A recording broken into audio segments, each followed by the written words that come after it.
Hello everyone and welcome to this episode 29 of my kind of a podcast. Today I would like to have a little conversation about something that I noticed is happening in the culture, and that is not something new because we usually know it by the name of cultural appropriation, but it's almost as if now a lot of things are being co-opted by people from the dominant ethnicities in the Western world and reappropriating it in a way, like processing it through a different point of view, looking at it through a different lens, if you want, and then regurgitating it to the rest of the population as if it is something new. So I'm going to give you several examples so you can understand what it is I'm talking about. And so the first example will be the mud houses or the sustainable houses that are being built using materials such as mud and wood, and that are being promoted as something new and exciting, as eco-friendly, as all sorts of buzzwords that are very en vogue at the moment. But when you think about it, the mud huts, the wooden cabanas, that's nothing new. That's the things that people used to make fun of African people for living in when I was a child, going to school, that people were joking that if you were from Africa, then you used to live in a mud hut, and now you emigrated to France or whatever, and your whole family has the luxury of living in a tower with lots of families on top of each other instead of the mud hut that they were being made fun of about. And then you have people going on ayahuasca retreats in order to cure some disease that they might have. And then you have other people going on fasts in order to cure their cancers or whatever. You have the whole anti-vax movement that is promoting using natural remedies instead of vaccines, or after using the vaccine you have to use all sorts of natural products in order to counteract the negative effect that they believe the vaccine will have on them. You have people ingesting potentially dangerous products, giving their children bleach enemas to cure their autism. All of these so-called natural or homeopathic or plant-based medicine that was considered barbaric, almost primitive, not so long ago, and now everyone has essential oil that they would like to promote when you complain of any ailment or something. There are a lot of people going back to witchcraft, which I suppose that is something that's always been around, but nowadays being into witchcraft is very fashionable, and a lot of people are willing to dive headfirst into those rituals that a few years ago they would be making fun of. And these are the same remedies and the same practices and rituals that Europeans or Westerners have tried to eradicate when they moved to the rest of the world in order to colonize it, that they wanted to replace those habits that they considered pagan with their own habits and their own science and medicine and the progress of civilization. And nowadays people are willingly going back to these ideas and these remedies that were basically forgotten only a few years ago. There are other things like the van life, living out of a van, and that is not new by any means. The gypsies have been doing it for centuries.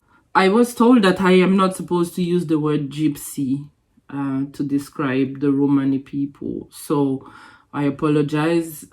This word doesn't have the same connotation in Europe as it does in the US. So I do have a tendency to use it rather freely. So the Roma people, the Romani people, if you prefer. So nowadays you have people going back to living in a van or a mobile home, and presenting it as some sort of revolutionary idea. How many people have YouTube channels just about how they live in a van and get millions of subscribers just for showing what it's like for them to live out of a van? But nobody would be interested in knowing how a family of travelers live in an RV, even though they've been doing it since forever. They were being looked down upon because of their way of life. And the more I'm thinking about this, and the more I realize that you have to come from a place of privilege to be able to embrace those kinds of ways of life as an alternative to the square, normal kind of life that other people live, you know? Because when you really think about it, living out of a van or traveling around the world with your backpack and busking for money, or couch surfing. There are websites dedicated to people wanting to travel from country to country, where they are able to stay on someone's couch and pay them by doing some errands for the time that they are there, instead of actually going to a hotel or a hostel and paying somebody.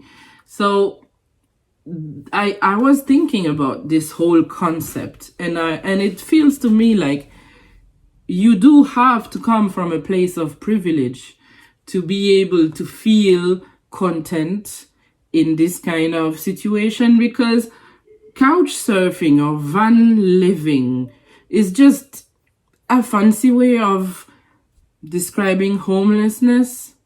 And if you have grown up in a situation where you didn't have luxury, you didn't have a comfortable life, maybe you went hungry a few times, maybe you were worried about paying the rent some days, then the idea that you wouldn't have a guaranteed roof over your head, that you wouldn't always know where your next meal is coming from, that's not an appealing concept. That's not a romantic idea in the mind of somebody who doesn't have the privilege of being able to go back to mom and dad to spend their hedge fund when they are done, or get that job that daddy has lined up for you when you are finished being a globetrotter,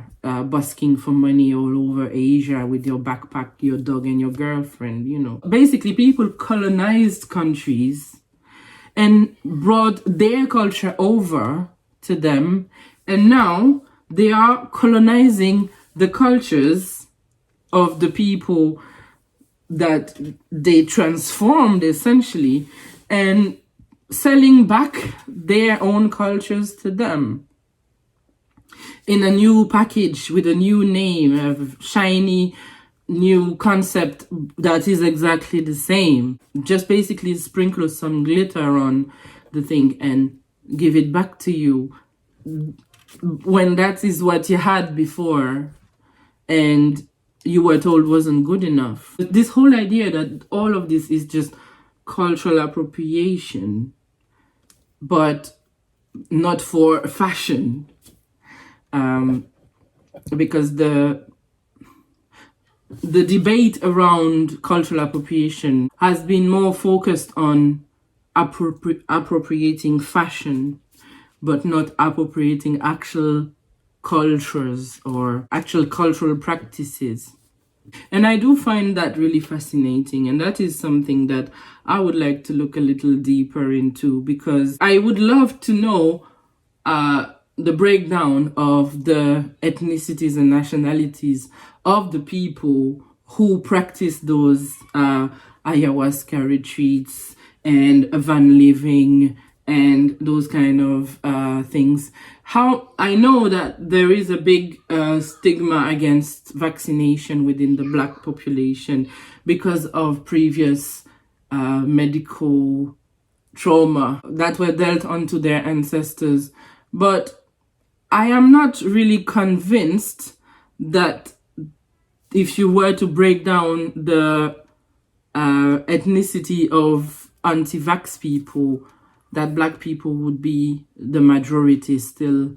I think you would have to really come from a place of privilege and wealth to feel that you'd rather get sick than get a vaccine, because you know that you have the means of making yourself better if you do get sick, or you believe that you do at the very least. So this is all that I wanted to talk about today. This wasn't really a very deeply prepared video. I didn't write a script or anything.